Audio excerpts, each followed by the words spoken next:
हमने पिछले वीडियो में आप लोगों को बतलाया था कि अर्थ का उद्भव कैसे हुआ। आज इसी कड़ी को हम समझा रहे हैं और यहीं से आपका 3 चैप्टर बेजोड़ कवर होगा। नंबर 1 कि झारखंड की धरा पर जो लोहा है, खनिज पदार्थ चाहे जो भी है, लोहा है, सोना है, तांबा है, यूरेनियम, थोरियम, ये सब आया कहाँ से। तो इसको जानने के लिए आपको जानना होगा अर्थ का भूगर्भिक संरचना कि झारखंड की जमीन के नीचे आखिर है क्या। तो पहले अर्थ के भूगर्भ को आप समझिए। देखिए, सन अपनी जगह पर स्थिर है और सन के चारों ओर जो चक्कर लगाता है उसको हम लोग ग्रह बोलते हैं। ये जाना हुआ तथ्य है। सन से अर्थ की दूरी मोटे तौर पर 14.96 करोड़ किलोमीटर की दूरी पर अर्थ है। ये अर्थ है। आप बतलाइए कि जो पृथ्वी, आप जानते हो कि सन के केंद्र का तापमान है 2 करोड़। ध्यान रखना यारा, यहीं से निकलेगा पूरा बेजोड़ कंसेप्ट। तल का तापमान है 6000 डिग्री सेंटीग्रेड। इसके ब्लैक स्पॉट का तापमान है 1500 डिग्री सेंटीग्रेड। क्या आपने कभी भी किसी ज्योग्राफी या साइंस की किताब में पढ़ा है क्या कि जो चीज़ 2 करोड़ डिग्री टेम्परेचर पर कभी भी सॉलिड फॉर्मेट में रह सकता है क्या। और जितने ग्रह हैं, चाहे अर्थ हो, मंगल हो, बुध हो, बृहस्पति हो, सब प्रोजेक्ट हुआ है सन से, इसलिए उसको सौर परिवार का सदस्य बोलते हैं। चलो एक सरल उदाहरण तुमको हम देते हैं और तुम ही बतलाओ कि अर्थ जब सन से इतने करोड़ किलोमीटर की दूरी पर आया तो बतलाओ अर्थ पूरा स्वयं जलता हुआ लाल तप्त आग का गोला होगा कि नहीं। और जब ये जलता हुआ लाल तप्त आग का गोला है तो धीरे धीरे दूरी बढ़ने के कारण ये ठंडाना आरंभ हुआ। और ये जो ठंडाना आरंभ हुआ, जो अर्थ का प्रारंभिक फेज है, उसी फेज को हम लोग बोलते हैं आर्कियन काल। क्या बोले? आर्कियन काल। अब जरा बतलाना, देखो सारा पीडीएफ लगा हुआ है, टेंशन नहीं लेना, हम दिखा देंगे, फिर जूम करके जितना नोट्स बनाना होगा बना लेना, लेकिन कंसेप्ट सॉलिड रखना, क्योंकि यहीं से निकलेगा मिट्टी, यहीं से आ जाएगा इसके बाद का कंसेप्ट। तो फर्स्ट फेज पृथ्वी जलता हुआ लाल तप्त आग का गोला था, तो उसको हम लोग आर्कियन पीरियड बोले। यही कारण है कि आज भी तुम जहाँ कहीं भी पाते हो ज्वालामुखी विस्फोट, बतलाओ वहाँ से धरती के नीचे से लावा फेंकता है कि नहीं।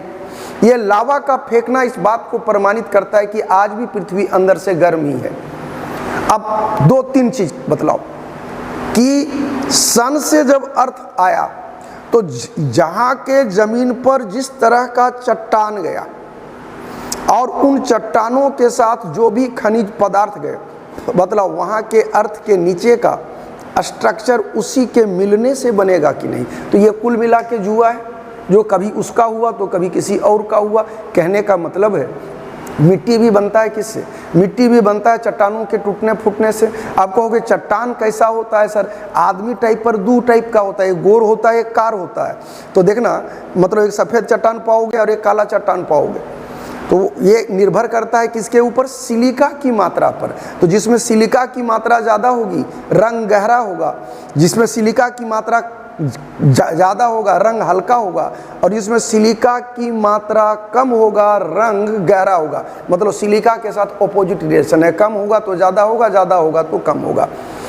अब बतलाओ कि जो अर्थ के साथ, सन के साथ जो चट्टान चला यहाँ तक आया, अर्थ में आया, उन चट्टानों के इर्द गिर्द जो पाया गया खनिज पदार्थ, मेटल, यहाँ कोयले की बात नहीं होगी, कोयला रूपांतरित है। जैसे लोहा देख लो, चांदी देख लो, सोना देख लो, ये भी तो लिक्विड फॉर्मेट में होगा यार। और जब वो ठंडाएगा तो आसपास के चट्टाने के अंदर ही नहीं एंट्री लेगा, यही हुआ। तो जहाँ के जमीन के अंदर जिस तरह की घटना घटित हुई, वहाँ पर उसी तरह का खनिज संपदा पाया जाता है। इस तरह का संयोग बिहार के साथ नहीं हो सका, यूपी के साथ नहीं हो सका, तो वहाँ नहीं है। लेकिन जहाँ हुआ, जैसे आंध्र प्रदेश में हुआ, उड़ीसा में हुआ, राजस्थान में हुआ, झारखंड में तो कर गर्दा उड़ा हुआ, तो वहाँ पर उसी तरह के चट्टान में उस तरह का खनिज पाया जाता है। अब तुमको कंपटीशन पास करना है, ऑब्जेक्टिव निकालना है, सिंपल चीज़ हम तुमको बतला रहे हैं। बदलाव आर्कियन पीरियड किस पीरियड को कहे? उस पीरियड को कहे जब पृथ्वी जलता हुआ लाल तप्त आग का गोला था। तो जलता हुआ लाल तप्त जो ये आग का गोला है यारा, इस आग के गोले में कभी जीवन हो सकता है क्या? तो पहला चीज तो आ गया कंसेप्ट में कि इसमें जीवाश्म नहीं हो सकता। जीवाश्म मतलब जीव का अवशेष, क्योंकि जीवन का कोई प्रारूप उस वक्त होगा ही नहीं। दूसरा चीज, कभी भी कोयला चूना पत्थर, ये सब आइटम होगा क्या? तो हरगिज नहीं हो सकता। तो हो क्या सकता है? तो ध्यान रखना, जितना धात्विक खनिज होगा, जितना धात्विक खनिज होगा आर्कियन पीरियड की चट्टानों में पाया जाएगा कि नहीं। और यही आर्कियन पीरियड में जब ठंडाएगा वो, तो ठंडाने के बाद जो फेज आता है, उसी फेज को हम लोग क्या बोलेंगे? अलग स्टाइल आएगा, अलग समूह आएगा, और वही क्रम कहलाएगा तुम्हारा धारवाड़ क्रम। मतलब धारवाड़ क्रम के क्रम में ध्यान से समझना, चट्टान के अंदर धातु एंट्री ले चुका है। यही कारण है कि धारवाड़ क्रम को हम लोग कहते हैं धात्विक युग। अब आर्कियन पीरियड में सीधी सी बात है, मेन पॉइंट लाइन आ गया कि आर्कियन पीरियड कहे किसको? तो आर्कियन पीरियड उस टाइम पीरियड को कहे जब पृथ्वी जलता हुआ लाल तबका का गोला था। इसमें क्या नहीं हो सकता है? इसमें जीवाश्म नहीं हो सकता। इसमें क्या हो सकता है? तो धात्विक खनिज हो सकता है। ये चट्टानें कितनी पुरानी? 450 से 460 करोड़ वर्ष पुराना है। बदलाव इसमें प्रचुर मात्रा में खनिज होगा कि नहीं? दूसरी चीज, यही वो मूल चट्टान है, यही वो मूल चट्टान है जिससे अन्य चट्टानों का निर्माण होगा। इसीलिए इस चट्टान को आधार जटिल समूह या मूल नाई समूह कहा जाता है। मेरे शब्दावली को समझना, यहाँ शब्दावली यह है कि माँ बाप है तो बाल बच्चा होगा। तो मूल चट्टान, बेसिक चट्टान कौन पीरियड का है? तो बेसिक चट्टान आर्कियन पीरियड का है। वही चट्टान टूटेगा फूटेगा तो नए स्वरूप में आएगा, इसलिए इस चट्टान को आधार जटिल समूह कहा गया। पैतृक चट्टान माने माँ बाप, जो हम समझाए यही है। अब बताओ कि इस चट्टान में जो खनिज होगा, जो खनिज लॉटरी में मिल गया, मान लो कि झारखंड के कोटे में लोहा ज़्यादा मिला, तो यहाँ के चट्टानों में लोहे की मात्रा ज़्यादा होगी। अब हम तुमको एक चीज़ और क्या समझाए हैं अभी, कि चट्टानों के टूटने से ही मिट्टी का निर्माण होता है। तो बट नेचुरल है, जो मिट्टी बनेगा उस मिट्टी में लौह अंश होगा कि नहीं, और लोहे का अंश होगा फेरक ऑक्साइड होगा, और जब वो होगा तो उपजाऊपन कम होगा और कलर उसका लाल होगा, दैट इज लाल मिट्टी। तो आपका कंसेप्ट यहाँ सॉलिड होना चाहिए। ये आ गया। अब बताओ धातु जहाँ मिलता है, पूर्वी सिंहभूम, पश्चिमी सिंहभूम, सरायकेला, खरसावां, ये इलाका जो, इसके लिए एक वर्ड अगर हम लोग दे दें कोल्हान का एरिया, तो एकदम सटीक होगा। ये एरिया होगा, यहाँ पर इस टाइम पीरियड का जबरदस्त मिलेगा। अब आर्कियन पीरियड का मतलब हो गया, जैसे तुम लोग धान के खेत में धनवा रोपने के लिए क्या करता है? मिट्टी कादो करता है, दम भर हथवा मारती है, गब गब करता है, उसी तरह से गब गब कर रहा था उस टाइम पीरियड में पूरी पृथ्वी। चट्टान के अंदर जैसे ही धातु एंट्री लिया, वैसे ही उसका नेचर बदला, और उसी क्रम को हम लोग कहे धारवाड़ क्रम। कौन क्रम? धारवाड़ क्रम। इसी धारवाड़ क्रम में यहाँ पर लौह एस्क ज़्यादा है, क्योंकि लोहे की मात्रा ज़्यादा आया लॉटरी के हिसाब से, समझ लो प्रकृति की देन है ये, तो इसको लौह क्रम भी कहा जाता है। अबरख पे टीसी में आ गया, इसको ज़्यादातर लौह क्रम, यही मेन चीज़ आ गया। जैसे बच्चा जन्मता है तो बोलते हो कि अभी बचपना है, फिर यौनावस्था है, फिर वृद्धावस्था है। तो धरती में कर्मिक गति से जो परिवर्तन आता चला गया, उसी के अनुरूप भूगर्भ शास्त्रियों ने अर्थ के अंदर के स्ट्रक्चर के नाम को बदला। उसके बाद के क्रम को हम लोगों ने नाम दिया बिंद क्रम। कौन क्रम? बिंद क्रम। बिंद क्रम क्यों नाम पड़ा इसका यारा? तो ध्यान रखना, बिंद क्रम नाम इसलिए पड़ा क्योंकि इस तरह के चट्टान जो महाराष्ट्र मध्य प्रदेश है, विंध्याचल पर्वत है, वहां पर पाया गया के कारण इसका नाम पड़ा बिंद क्रम। हालांकि बिंद क्रम से पहले आता है कुड़प्पा क्रम, लेकिन ध्यान रखना कुड़प्पा क्रम की चट्टानें झारखंड में नहीं पाया जाता। मोस्ट इंपॉर्टेंट चीज है, चट्टान के निर्माण, चट्टान के स्वरूप, चट्टान की प्रकृति जो कुड़प्पा क्रम के चट्टान का है, उस तरह के चट्टान झारखंड में नहीं पाए गए। अब सवाल है कि कुड़प्पा नाम क्यों पड़ा? तो यारा कुड़प्पा नाम इसलिए पड़ा क्योंकि कर्नाटक में एक जिला पड़ता है कुड़प्पा, वहाँ पर ही चट्टान ज़्यादा पाया गया, इसलिए इसका नाम कुड़प्पा पड़ा।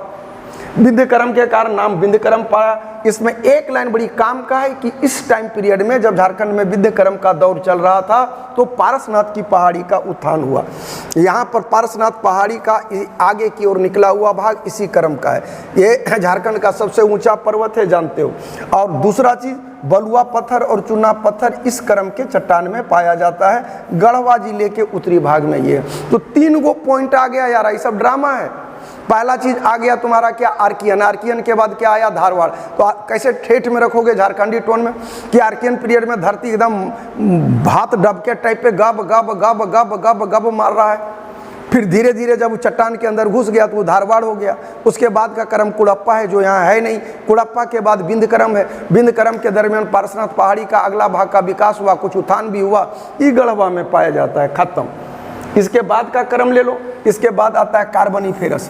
स्वाभाविक है, इसका मतलब है कि इस टाइम पीरियड में पृथ्वी के भूगर्भिक संरचना में बहुत परिवर्तन हो चुका है, जीव जंतु भी आ चुके हैं, पेड़ पौधे भी आ चुके हैं और उससे कार्बन के उत्सर्जन की प्रक्रिया आरंभ हो चुका है। मतलब यहीं से हम लोग आगे बढ़ेंगे कोयले की ओर, और कोयला मिलता है गोंडवाना युग में। इसलिए गोंडवाना कालखंड में 98% झारखंड में पाया जाने वाला कोयला गोंडवाना युग का है। जरा बाउंसर मार देना क्वेश्चन में तो पूछेगा कि गोंडवाना क्रम का बुनियाद कहाँ छिपा है, तो उसका बुनियाद छिपा है कार्बोनिफेरस क्रम में, और ये 40 करोड़ वर्ष बाद कार्बोनिफेरस क्रम का विकास हुआ। ध्यान रखना, इसका पंच लाइन यही है कि उस वक्त झारखंड पूरा का पूरा झारखंड जो है हिम चादर से, बर्फ से ढका हुआ है। अब बतलाओ, जो बर्फ से ढका हुआ है किस पीरियड में, कार्बोनिफेरस पीरियड में।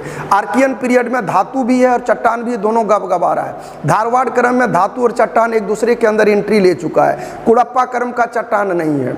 बिंद क्रम का चट्टान है तो पार्श्वनाथ की पहाड़ी हो गई, गढ़वा का उत्तरी भाग हो गया। उसके बाद कार्बोनिफेरस क्रम है, जिस क्रम में पूरा झारखंड बर्फ से आच्छादित है। आज बर्फ है यार, कल तो पिघलेगा ही ना। ध्यान रखना, जीवन में अगर शाम आता है तो सवेरा भी होता है। तो यही चीज़ है, यहाँ पर भी ये कार्बन पिघलेगा, और पिघलेगा तो स्वाभाविक है कि अपर्दन की परिस्थितियाँ बनेगी, नदियों में भ्रंश पड़ेंगे, और दामोदर और सोन नदी में भ्रंश पड़ा जब वो पिघला, तो उस क्रम को हम लोग कहे पर्मियन ट्रियासिक। क्या क्या आ गया, पहला हम बोले आर्कियन, आर्कियन के बाद धारवाड़, धारवाड़ के बाद कुड़प्पा होता है जो यहाँ नहीं है, नहीं है, नहीं है। उसके बाद का क्रम आ गया बिंद क्रम, बिंद क्रम के बाद कार्बोनिफेरस। कार्बोनिफेरस का पंच लाइन है कि पूरा झारखंड बर्फ से आच्छादित हो गया। उसके बाद आया पर्मियन ट्रियासिक, जहाँ बर्फ पिघला, और दामोदर और सोन नदी का जो रूट देखोगे, जो आगे पढ़ाएंगे, उसमें परिवर्तन आया। और पर्मियन ट्रियासिक के बाद का जो क्रम आता है उसको कहते हैं गोंडवाना क्रम। कार्बोनिफेरस काल में ही हम बोले कि यहाँ पर कोयले निर्माण की प्रक्रिया की ओर चल चुका है, लेकिन हुआ नहीं है, पूर्णतः निर्मित हुआ है कौन क्रम में, तो गोंडवाना क्रम में। अब तुम लोगों को ऑब्जेक्टिव पूछेगा कि यहाँ का चट्टान किस युग का है, तो यार जहाँ लोहा पा रहे हो धारवाड़ आंसर होगा, जिस डिस्ट्रिक्ट में पा रहे हो धारवाड़ होगा, जहाँ कोयला पा रहे हो तो होगा गोंडवाना क्रम। पर्मियन और जुरेसिक के बीच के कालखंड को गोंडवाना क्रम कहते हैं, इसको कोयला युग भी कहा जाता है। पंच लाइन यही है। सवाल यह है कि गोंडवाना नाम क्यों पड़ा, क्योंकि मध्य प्रदेश में गोंडवाना एक डिस्ट्रिक्ट है, वहाँ पर इस तरह की चट्टानें पाई गई, इस तरह की घटनाएं घटित हुई, उसी के नाम पर गोंडवाना रखा, इसलिए क्रम का नाम पड़ा गोंडवाना क्रम। गोंडवाना क्रम के बाद आता है सिनोजोइक। सिनोजोइक क्रम को समझने से पहले जरा सा एक लफड़ा समझ लेना। यहाँ पर सागर था, टेथिस सागर, इस साइड के नाम का नाम है अंगारा लैंड, अंगारा लैंड, और इधर का नाम है गोंडवाना लैंड। जानते हो पृथ्वी गोल है और पृथ्वी घूमती है। पृथ्वी घूमती क्यों है, एक महीना में 12, एक साल में 12 महीना क्यों होता है, सब हम समझाएंगे एकदम ड्रामेटिक अंदाज में, गजब के कंसेप्ट के साथ। जरा यहाँ समझना, ये दोनों प्लेट आपस में टकराया तो हिमालय बना। यहीं पर हिमालय जैसा पहाड़ उठ खड़ा हुआ। जैसे मान लो कि तेरा मूड़ी दियोलवा में पटक दो, झनझनाता है साला, पूरे में झनझनी कूदता है ना, तो ये दोनों तरफ का टकराया, इसके उत्तर में क्या है, बिहार है। ये जो पाट टकराया ना, तो इसी पाट के टकराने के कारण यहाँ पर 3 बार हलचल मचा। 3 बार रांची और छोटा नागपुर के पठार का उत्थान हुआ। समझना, ये मेन खेला है हिमालय कारण। ना हिमालय का दोनों प्लेट ऐसे टकराया होता, ना एडजस्टमेंट होता। आज भी होता है, 72 साल में एक बार आता है जो भूकंप का पुरजोर झटका लगता है। तो यही चीज हुआ, इसमें छोटा नागपुर क्षेत्र का 3 बार उत्थान हुआ। पहले क्रम को कहा गया मायोसिन, पंच लाइन, दूसरे को कहा गया प्लायोसिन, और तीसरे को कहा गया प्लिस्टोसिन। तो कुछ नहीं करना यार, तुम कोड दिमाग में रख लेना, MP। पहले का नाम M से है, दूसरे का नाम P से है। M से हो गया मायोसिन, P से हो गया प्लायोसिन। M से हो गया मायोसिन, P से हो गया प्लायोसिन, लास्ट में आ जाता है तीसरा प्लिस्टोसिन। इतना हो जाने के बाद अगला जो क्रम आता है वो आता है नवीन निक्षेप का क्रम। नवीन निक्षेप का मतलब हो गया कि जितना धरती का निर्माण का काम होना था, परिवर्तन का काम होना था, वो परिवर्तन हो चुका है और परिवर्तन होने के बाद वर्तमान स्वरूप में है। अब इसमें देखो, इस चैप्टर को तुम लोगों को टफ लगेगा, लेकिन टफ लगना नहीं चाहिए, एकदम सीधा सीधी भात की तरह गबगबा रहा है आर्कियन। माड़ भात टाइप पर ठंडा गया, जड़ों में जैसे जम जाता है, जम गया तो धारवाड़। तो झारखंड के कोटे में क्या है, तो लोहा है, तो लौह क्रम कहेंगे। उसके बाद का क्रम जो आ गया कुड़प्पा, लेकिन कुड़प्पा का यहाँ है नहीं, के बाद का क्रम कहलाया बिंद क्रम, पार्श्वनाथ का उत्थान। कार्बनिफेरस हो गया बर्फ का जम जाना, परमियन ट्रियासिक हो गया बर्फ का पिघल जाना। उसके बाद आ गया गोंडवाना युग, कोयले का निर्माण हो जाना। सिनोजोइक में 3 फेज आ गया, तुम्हारा आया मायोसिन, प्लायोसिन और प्लिस्टोसिन, और अंत में जो इस रूप में आया सो आया। यार ये चैनल बिल्कुल नया है, मोनेटाइज होने के संदर्भ में मैं नहीं कह रहा हूँ, लेकिन मेरी आरजू है कि आप लोग अपने सब्सक्राइब करें, घर में रखे हुए मोबाइल से सब्सक्राइब कर दें और जितना दोस्त यार है उससे खुद से सब्सक्राइब करा दें। ये मेरा निजी रिक्वेस्ट है। मैं चाहूँगा कि आप मेरे इस सफ़रनामा में आप साथ दें। जैसे ही 1000 पहुँचेगा हम टेस्ट सीरीज जो है लाइव देना शुरू कर देंगे। जय हिंद, जय भारत।